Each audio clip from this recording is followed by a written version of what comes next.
আসসালামু আলাইকুম রহমতুল্লাহ বারকাত। আজকে মাত্র তাজা পাওয়া খবরটা একটা নিউজ লইয়া আইলাম। ডিমাপুর পুরান বাজার আগুন লাগছে কিরকম। আপনারা যদি কেউ দেখে থাকেন প্লিজ সবাই রকম আমিন লেখবা। আর কেউ যদি জানা থাকে কিরকম লাগছে আগুনটা, আপনারা কমেন্টের মাধ্যমে কইবা। আর ভিডিওটা বেশি বেশি করে শেয়ার করবা, যাতে অন্য মানুষে পায় যেন আগুন থাকি মানে সতর্ক থাকে। কিরকম আগুনটা লাগছে নিজেও কইতে পারতাম না। আমার একজন মামার ঘরও ভাই ফাটাইছে ভিডিও ক্লিপটা, তো আপনাদের সামনে তুলে ধরার মানে কোশিশ করতাম। কিরকম লাগছে আমি নিজেও কইতে পারতাম না। আপনাদের যদি জানা থাকে তো কমেন্টের মাধ্যমে কইবেন। আর আমিন লিখবেন ভাই, আমিন লিখতে ভুলবেন না ভাই।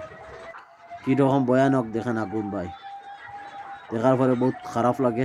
কিরকম লাগছে কইতো না। সারা রে কইমু সবরও বাড়িত মা বোন ছোটো বাচ্চা কাচ্চা আছেন, এরার কাছ থেকে একটু আগুন সাগুন এরকম মানে একটু দূরে রাখবা। কিতা খুঁজি বুঝছেন নি? দেখেন আজকে এক গলতির কারণে কার গলত কইতে পারতো না কিরকম আগুন লাগছে, কিন্তু পুরা বস্তি জ্বলিয়া শেষ ডিমাপুর পুরান বাজার।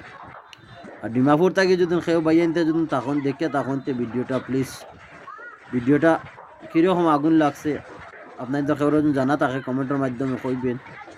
তো আমরাও মানে সতর্কতা থাকুন। আর সারারে কইয়া সতর্কতা থাকবা, সব সতর্কতা থাকবা। দেখেন ভাই পুরা এক বস্তি শেষ, পুরান বাজার একদম পুরা বাজার শেষ। উফ উফ উফ রে। আমিন। আল্লাহ আল্লাহ হেফাজতের মালিক রে আল্লাহ, আপনারা আপনি মালিক রে আল্লাহ। সারারে কইয়া হাত জোড় করিয়া কইয়া সারা আমিন লেখবাই। আমার ভাইগুলো তো লাগি দোয়া করবা। কত মানুষ কিরকম কিন্তু কতটুক মানে ক্ষতিগ্রস্ত কর দেখেন। আশা করি ভিডিওটা ভালো লাগবো। আর ভালো লাগলে লাইক কমেন্ট শেয়ার দিবেন।